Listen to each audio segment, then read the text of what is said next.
Kalau protes kebijakannya nggak setuju, sembakonya jangan diambil dong. Protesnya sengit, sembakonya diambil. Akhirnya efek jadi sasaran. Terus ini mah nunggu balik yang kedua aja. Saya udah sering banget di sini. Itu Subhan, Maha Suci Allah.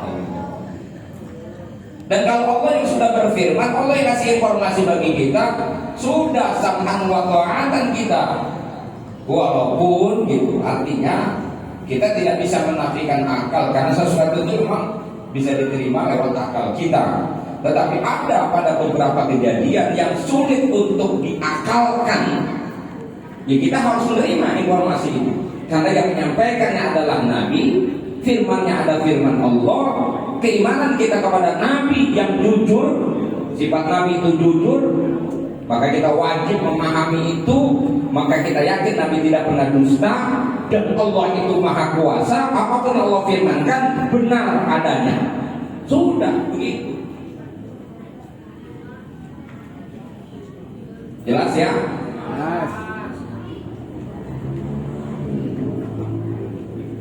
Yang kedua, ini kalimat abdun. Ini kalimat abdun menarik itu sebenarnya. Nih, saya belajar ngomong interaktif. Ini kalimat bi abdihi, bi abdun di sini. Siapa sih? Siapa sih orangnya nih?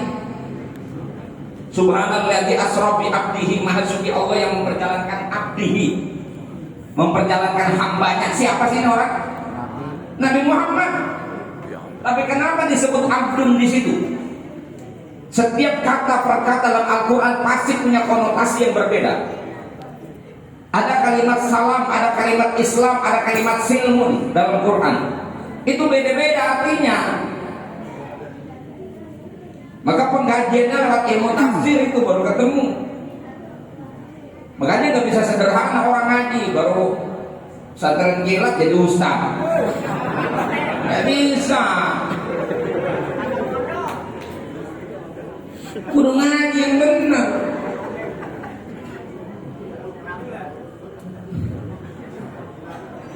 Cuma ikut rohis di sekolah tiba-tiba jadi ustaz. Iya. Ya, yang mondok 9 tahun yang nenek kastrol doang. Cuak.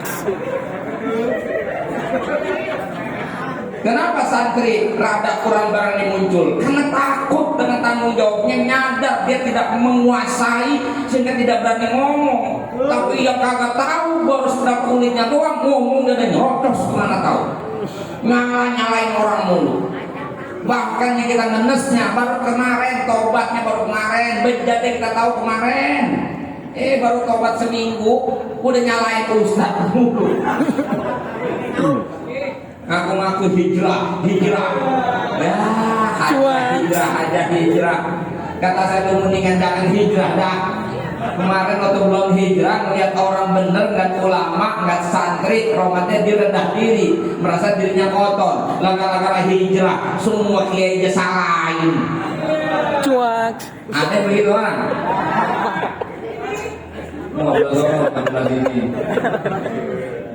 Ini mulai banyak fenomena begini, abdul tuh. Sehingga ketika kita minta zaman kalimat apa namanya, udkhulu fis silmi kafah. Coba kita terjemahin apa? Masuklah kamu ke dalam Islam secara kafah, menyeluruh. Kenapa Allah gunakan kalimat udkhulu fis silmi? Dan kita berani mengatakan itu al-silmu berarti Islam. Allah nggak bilang masuklah kamu ke dalam Islam. Tidak. Udkhulu fis silmi. Silmun. Apa maknanya silmun? Sementara di ayat lain inna dina indallahil Islam. Kenapa di situ Allah nggak bilang udkhulu fil islami kafah? Ente berani menerjemahkan masuklah kamu ke dalam Islam secara sempurna. Akhirnya uduk-uduk otaknya nggak jawab dari situ.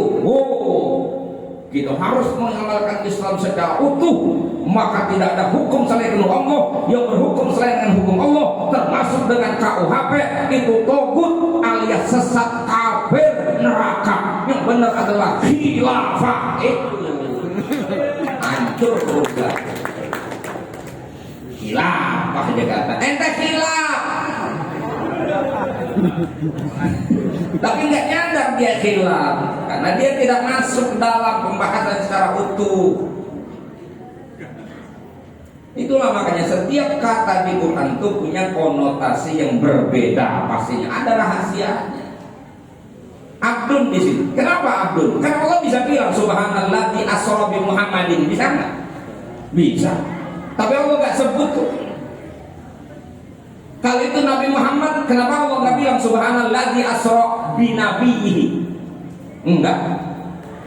Kenapa juga Allah nggak bilang Subhanallah di asra bi rasulihi?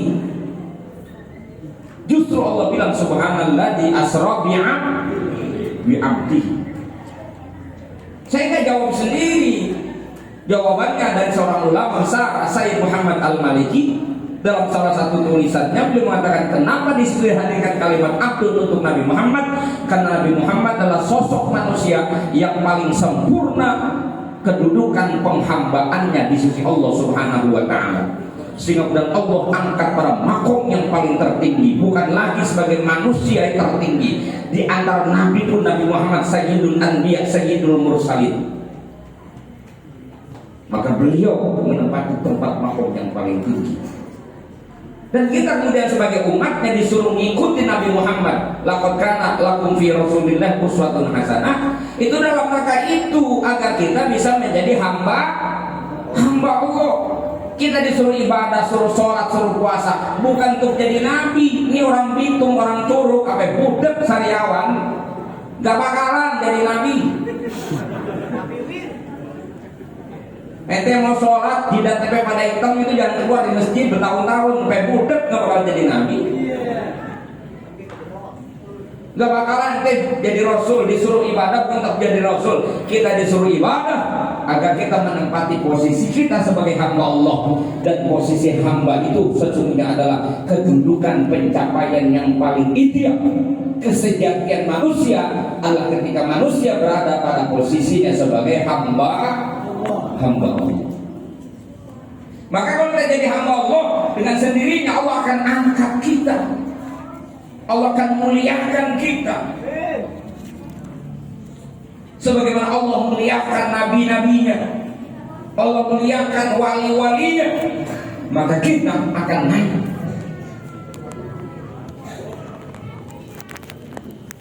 Terus baru mulai. Ntar kalau mau balik ketawa sih kalau nyampe. Beliau nyampe. Abdul, itu Abdul itu hamba Allah. Sekarang bertanya, ini hamba Allah bukan? Kata siapa? Itu.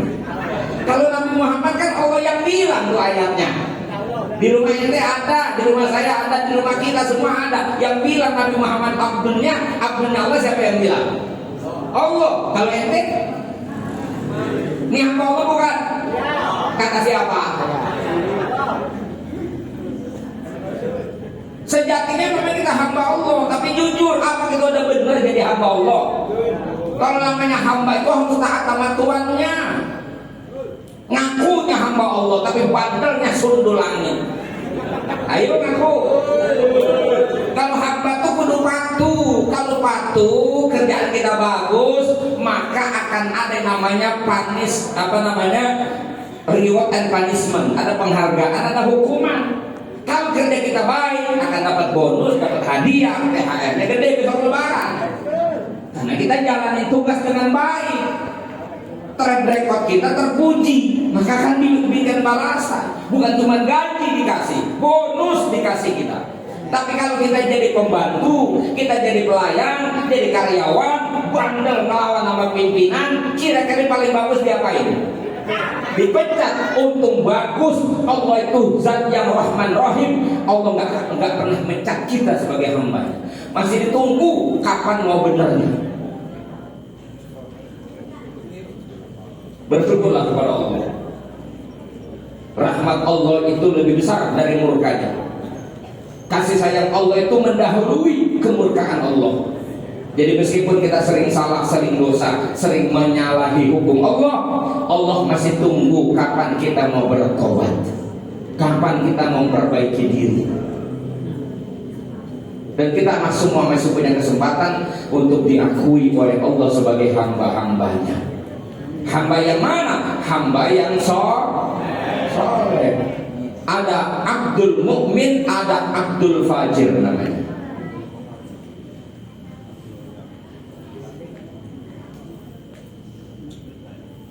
Kalau Abdul Mukmin idealisnya kita begitu. Kita ini orang beriman, kita ini mengaku Islam, sehingga kita benar-benar harus benar-benar taslim. Aslama yuslimu Islaman, menyerahkan diri, menyerahkan seluruh keputusan pada Allah, termasuk menyerahkan keinginan kita kepada keinginan Allah. Apa yang Allah inginkan itu, yaitu harus kita laksanakan, walaupun bertentangan dengan hawa nafsu kita. Apa yang Allah larang, meskipun kita hobi, itu harus kita tinggalkan, karena Allah larang itu. Maka ulama ngasih definisi takwa kan sederhana. Hamba yang bertakwa itu apa? Takwa itu imtithalul awamir wa jinabun nawahi, menjunjung tinggi segala perintah, menjauhkan segala. Jadi kudu serius kalau kalian jadi hamba Allah, nggak main-main. Makanya ada hadis qudsi begitu. Hadis qudsi ini, ya ibna Adam, khalaqtuka lil ibadah fala tal'ab, wa dhamintu laka rizqa fala tat'ab. Manusia, aku ciptakan kamu untuk ibadah, maka jangan main-main hidup ini. Dan aku sudah jamin rezekimu. Gak usah kau bercapek-capek urusan rezeki, aku udah jamin rezekimu. Keren gak coba? Keren. Yang nyampein itu Nabi, yang ngomong Allah. Aku ciptakan kamu untuk ibadah, jangan main-main. Ayo kita ukur diri kita, lebih banyak ibadah atau lebih banyak main? Ngaku, tadi ngaku orang Allah.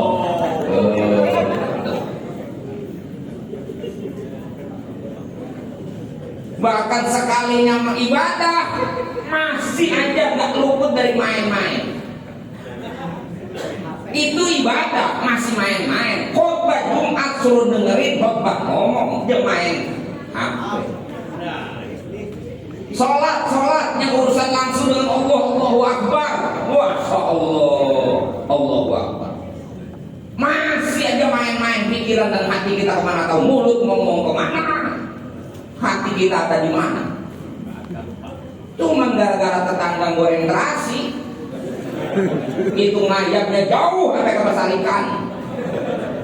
Teringat nostalgia masa lalu, di pasar ikan ketemu Markona, kenalan dengan Markona, akhirnya menjalin hubungan lewat surat, akhirnya menjalin hubungan berlanjut. Cuma tidak direstui oleh orang tuanya, akhirnya putus. Itu waktu sholat ngayap, rekaman 10 tahun yang lalu diputar ulang. Selesai. Assalamualaikum warahmatullahi. Assalamualaikum warahmatullahi. Ngalamin nggak? Saya berani ngomong begini karena saya juga sama.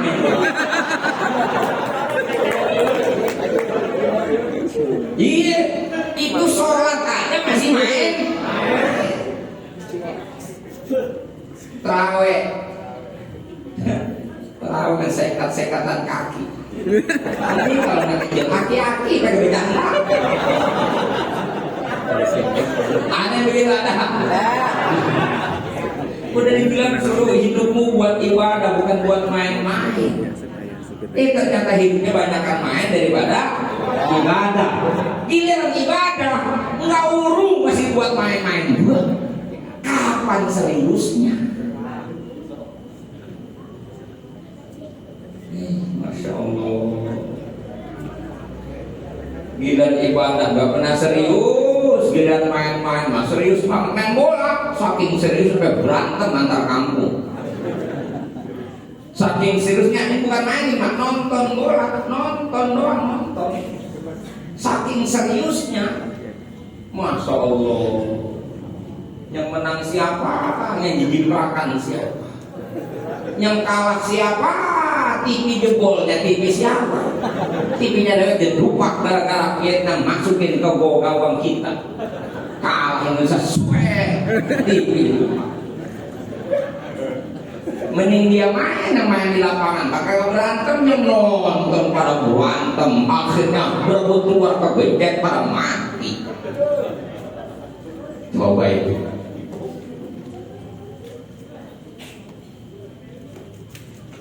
Biar ngaji nggak pernah serius, biar mancing.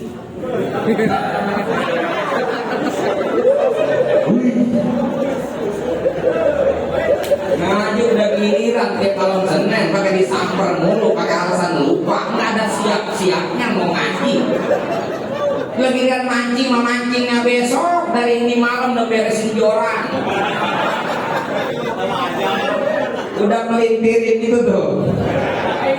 Kayu biar besok tinggal lempar doang, gitu kan? Masa Allah. Beng suku udah kagak wirid lagi, langsung tancap gas. Matahari belum keluar, belum nongkrong di empang, di agas. Nongkrong aja sih, kelkus sambil nongkrong. Mending mau itu jualan ditaruh depan sini, depan empang begitu naruh. Kagak, kan pinggiran sini, pinggiran sono sama aja ikannya. Dilempar tuh jauh. Betul kan? Mereka tahu ikan ada di sono. Kalau dari sini gimana? Yang jauh betul. Tujuannya supaya nariknya enak gitu kan? Supaya dia dapat nggak satu dipasang, 3 di bawah. Lempar tengah, lempar lagi kanan, kali-kali dia lari ke sono.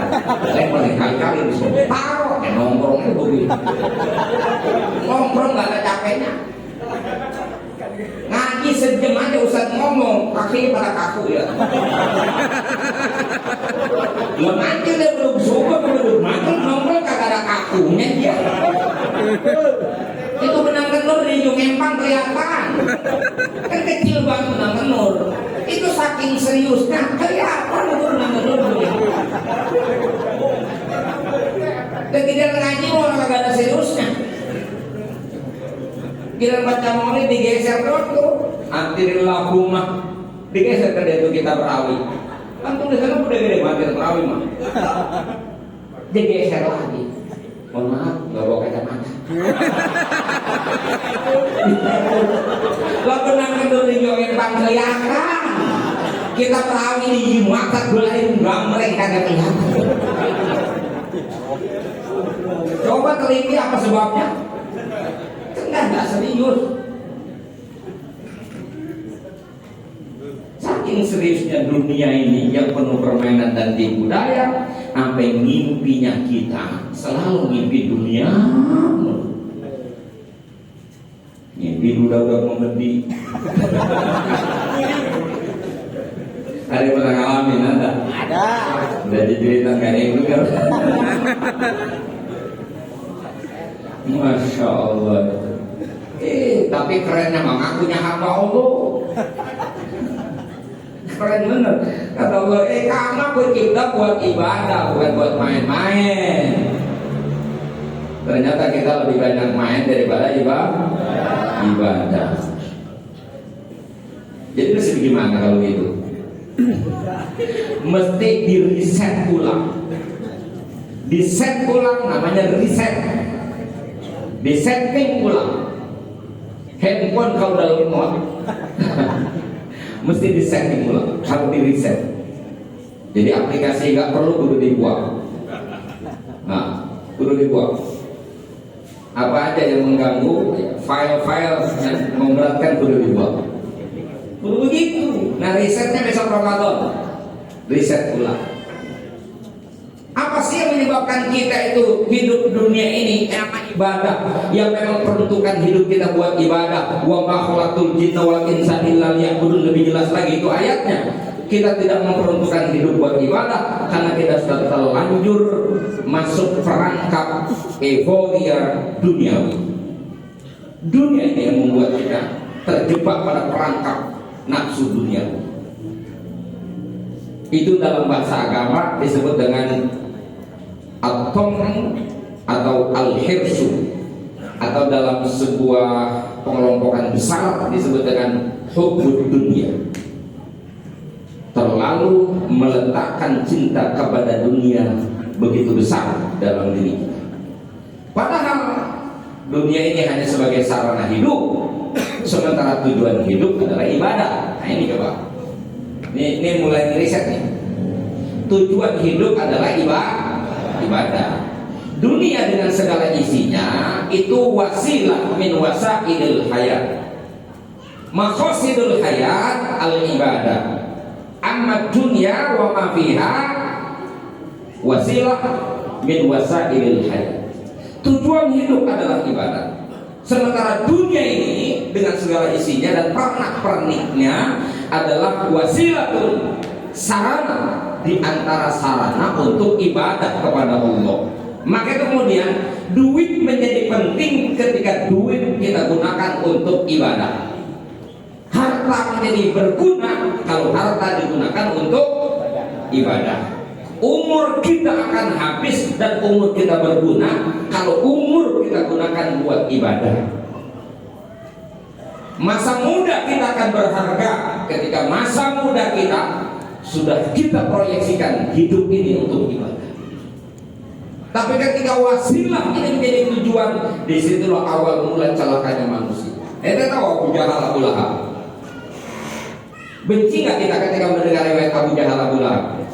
Benci. Ente tahu kenapa dia menolak Nabi Muhammad? Pamannya Nabi. Kenapa dia menolak Nabi Muhammad? Kenapa juga ahbar dan ruhbah, para pendeta-pendeta Nasrani maupun Yahudi, kenapa mereka menolak Nabi Muhammad? Padahal informasinya sudah ada dalam kitab, dalam Injil dan Taurat sudah ada diberitakan akan datang Nabi akhir zaman yang sifatnya seperti ini, karakternya begini disebutkan. Mereka udah pasti tahu. Tapi begitu Nabi Muhammad lahir, diangkat menjadi Nabi, mereka juga yang pertama menolak. Kenapa sebabnya? Itu sebabnya karena hubbud dunia, Pak. Karena begitu besar cintanya kepada dunia, sehingga Quran menyebutnya ishtaro bi ayatillahi zamanan. Kalilah mereka campakkan ayat-ayat Allah demi mendapatkan dunia yang begitu rendah nilainya. Para pendeta menutupi kejujuran tentang Nabi Muhammad demi menjaga kepercayaan umatnya agar tidak beriman dengan Nabi Muhammad. Karena resikonya kalau pengikutnya beriman dengan Nabi Muhammad, maka mereka merasa posisinya menjadi tidak lagi berharga dan mereka tidak bisa lagi mengambil upeti dari umat. Untuk mempertahankan dunianya, maka mereka kemudian yuharrifunal kalimah amma wadhi'i. Mereka mentahrif, mereka memutarbalikkan kebenaran yang ada di Taurat dan Injil. Di antaranya minnati Muhammadin sallallahu alaihi wasallam. Dirubah itu ayat-ayat Allah, dirubah itu sifat-sifat Allah, sifat-sifat Nabi. Sehingga begitu umat yang melihat Nabi Muhammad yang asli diakurin sama Taurat dan Injil yang mereka pegang, kok kagak sama? Ya boleh jadi nggak sama, Pak, karena udah dirubah. Itu jahatnya mereka. Dan pola ini sekarang dilakukan sama Wahabi, Pak, untuk menyesatkan kita, orang-orang Ahlus Sunnah. Kurang lebih ada 200 kitab yang biasa dipakai di dunia pesantren sekarang dimaksus oleh mereka, dirusak. Sehingga kalau kita baca nanti tidak bisa sesuai dengan paham Ahlus Sunnah, dirubah oleh mereka. Ngeri, Pak. Hati-hati yang baca kitab, karangan siapa dulu. Kalau bukan ulama kita, jangan. Tanbihul Ghafilin yang kita akan pesantren kitab Tanbihul Ghafilin sekarang disalahkan sama ulama Wahabi. Begitu kita baca, nanti tergiring gitu kepada paham Wahabi. Termasuk barusan saya ngobrol sama Ustaz Ahmad Yadin. Ini di Banten ada pondok pesantren udah ngumumin mau bikin pasaran yang dibaca kitab Riyadhus Shalihin. Riyadhus Shalihinnya mu'tabar, kitab susunan dari Imam Nawawi bin Syaraf rahimahullah. Tapi yang dipakai kitabnya adalah syarahnya, penjelas dari Riyadhus Shalihin. Dan syarah yang digunakan itu saya sampai astagfirullah barusan, karena kitab yang dia pakai adalah syarah Riyadhus Shalihin karangan Syekh Muhammad Shalih Al-Utsaimin, gembong Wahabi. Kalau pesantren baca kitab ini bakal jadi apa coba bayangin? Dia pikir semua isinya benar karena kitabnya Riyadhus Shalihin, Pak. tapi keterangannya yang bikin orang Wahabi. Lama-lama masuk gak dia kepada Wahabi jadinya kalau begini. Hati-hati baca kitab sekarang. Hampir 200 kitab-kitab yang populer di pesantren dimaksus oleh mereka. Ini saya simpangkan sedikit ya, sudah memberikan peringatan saja. Makanya kudu paham itu. Ya bukan hanya orang-orang yang mengkaji ilmu hadis dan cara buat takdir, tapi buat kita juga harus tahu sanad keilmuan itu. Makanya saya sekarang sedang mementingkan sanad ilmu. Jangan kaget-kagetan. Riyadhus Shalihin itu yang biasa di pesantren yang dulu itu ada tulisan ulama sunni, ya. Seperti Dalilul Falihin, itu cocok sama kita. Dan yang terbaru, yang termasuk mutakhirin adalah Nuzhatul Muttaqin. Itu yang disarakan oleh Mustafa Khid dan Mustafa Bugo, ulama Al-Azhar yang memang ahlu sunnah. Itu kalau mau dipakai, ya, hati-hati nanti orang baca kitab itu belum tentu benar kalau kita salah.